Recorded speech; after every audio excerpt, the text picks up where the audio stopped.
r/AskReddit. What did you think you were really good at until you saw someone who was actually really good at it? My dad likes gardening and loves his plumeria. He has about 30. He recently found a local plumeria club on Facebook and went to a meetup. He was the only one there with less than 100. My mother has stopped complaining about him having too many plumeria. I just picture your dad as that otter holding a little guitar meme. Otter holding a little guitar meme. Edit, OMG, my first gold and silver. My most upvoted comment on Reddit is a link to the otter holding a little guitar that some other Redditor mentioned and I just linked to. Thank you to whoever gilded me. Ping pong. I made the mistake of playing an old guy that hangs out at one of the bars and he fucking wrecked me. It wasn't even close, he returned all of my best serves effortlessly and would put the craziest spin on all of his shots. He gave me good advice afterwards and told me I play too fast for my own good. I bought him a drink and shamefully went back to my friends. Me too. The guys in my dorm freshman year would play pretty darn competitive ping pong every single night. We all got really good, and I was one of the best.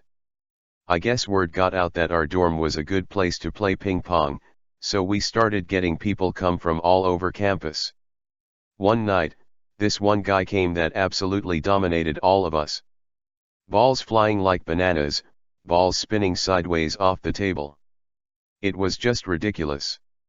I remember he beat me 21-4, and I played really well for myself. Balls flying like bananas. Where the fuck do you come from? I'm guessing he means the ball has a curved trajectory, similar to a banana.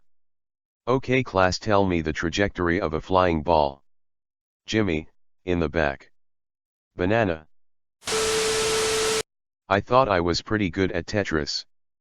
People who saw me play were quite impressed. Then I started playing Tetris 99. Turns out I'm not that good. Holy same, I played on a computer website and got a high score of 3 million, then looked up the high score on the website, it was like 500 million, still pretty good at Tetris, not pro level though. 3 million is still really good if you mean the official Tetris website. RIP Tetris with friends. I began piano lessons at an early age, 5, and my parents and my teacher made me believe I was some kind of fabulous child prodigy. I later found out I was merely a worm compared to real pianists. But I did enjoy playing the piano, so there's that. There's a ton of studies which dictate that praising your kids' hard work, praising your kids' skills, keeps them practicing and doesn't make them believe they are somehow way better than others due to some innate ability, etc. Or something. Okay, bye. Yes, so they learn the key to success is in the effort and work getting there, not the talent alone. That way they apply the same mindset to everything and can achieve in things they are not naturally talented in. Hiking.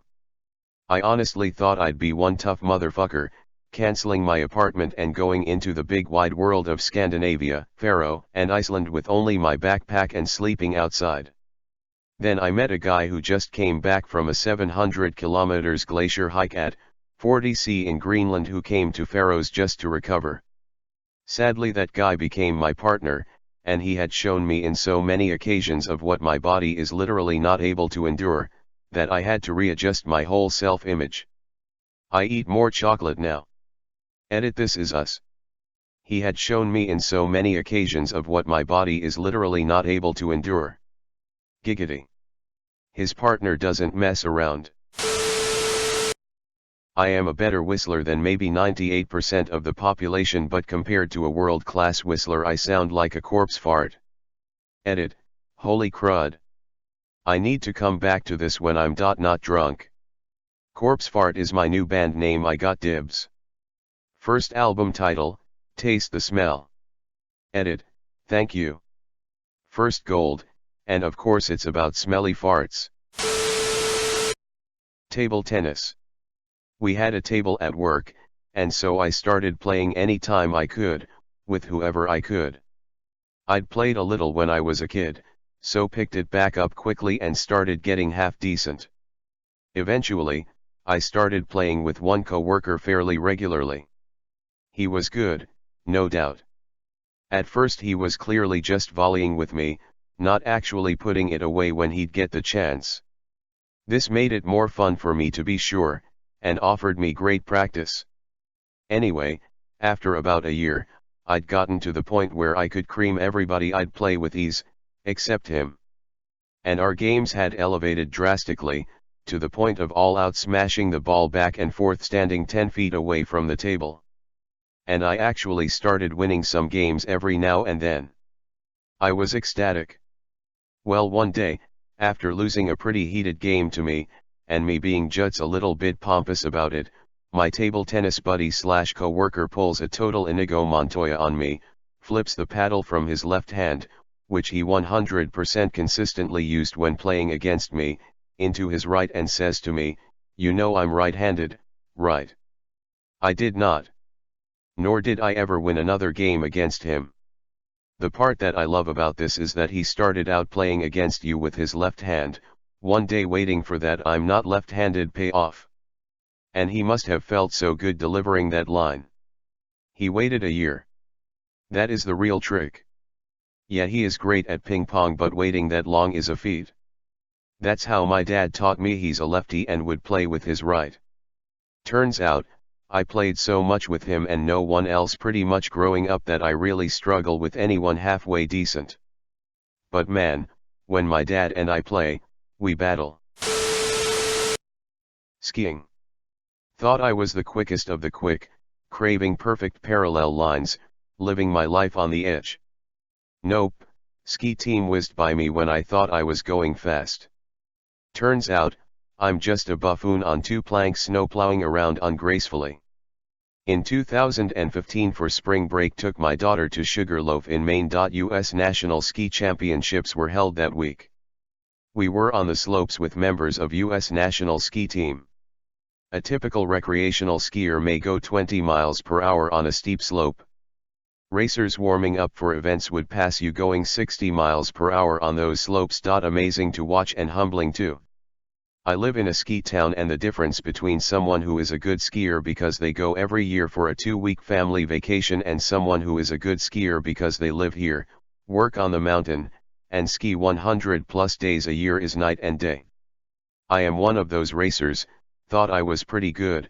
I was like a 70 to 60 point racer, mostly skied south of Europe. Then I went into a race with Austrians and fucking Swiss people. Oh boy, how they could carve that cleanly on the most concrete like ice you'd ever seen. I just could not comprehend. What they say is true, points mean less in the south of Europe compared to central/north. 8-ball and 9-ball. I had a table at home and would practice while watching TV. No one could beat me. In college I'd play a $1 a ball, everyone owed me money. Then I played someone that regularly entered tournaments. I was lucky if I got to shoot because he was running the table every game. Friends of mine had a pool table in their apartment and thought they were pretty good. They were out at a bar with tables and there was an older guy playing alone, but only using one arm to shoot.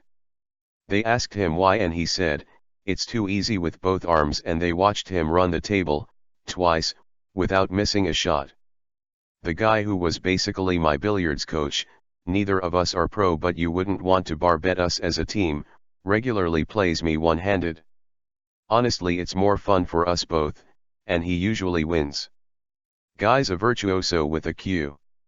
He also probably saved my life by giving me a hobby and friendship in a dark time, so there that. Programming. Learned a lot in college and at my first job.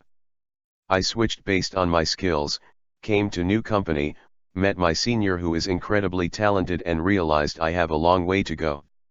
For a long time it was hard for me to even realize what separated a fantastic programmer from an adequate one. Even when I was working with other programmers. There are obviously some basic fundamentals. You need to know the quirks of the language you're working in and how to use it. You need an understanding of data and code structures and where they work best. You need to have a consistent and robust organizational structure to your code so that it's easy to expand the functionality of it later on, and you need to develop so many other small skills. Just getting to that point can take years of working in a language, but it always seemed like once you had a good grasp of those fundamentals, that was all there really was. You were essentially equipped to solve any problem you could understand as well as anyone else. Then later I actually met someone who I would consider a fantastic programmer, and it really is amazing the difference.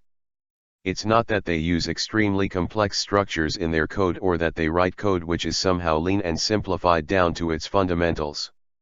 More, it's just very efficient. Wherever possible, they fall back onto some aspect of the language to make their job easier, and as a result are able to write high-quality code which they tap out so quickly and consistently it almost seems like a train of thought. As well, they were just incredibly easy to talk to about the subject and had an explanation ready for every decision they'd made and why they thought it was best.